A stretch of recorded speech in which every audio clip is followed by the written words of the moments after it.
everyone. Welcome to another week of Check It Out, where I recommend titles for you to learn from, connect with, and explore. This week's title is So Many Beginnings, a Little Women Remix by Bethany C. Morrow.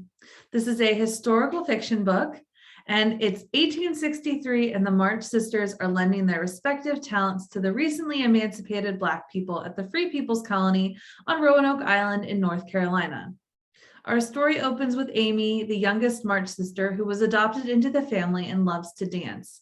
Meg, the oldest, has just returned home from teaching colonists on the island how to read and write.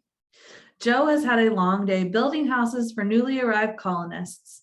Bethlehem, or Beth, spends her days taking on sewing projects, creating works of art from scraps of materials.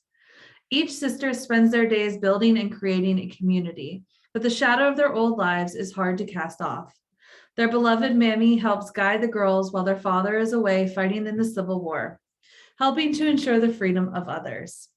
The girls experience love and heartbreak, but even as each one faces her own journey, they realize that they can do anything together.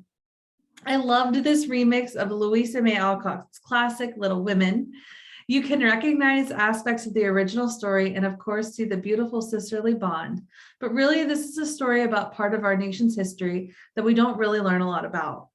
The Free People's Colony was a real place and was so important to helping newly emancipated Black people transition from being enslaved into having their own lives and creating their own communities. It's both heartbreaking and hopeful. This is a really important story that needs to be told, and I fell in love with the March sisters all over again. Themes in this book are racism, freedom, and the fragility of hope.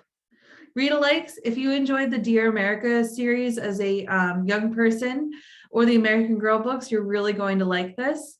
Other books I would suggest, The Downstairs Girl by Stacey Lee and Lovely War by Julie Berry. So with that, I hope you found something to book up your week. Thanks, everyone.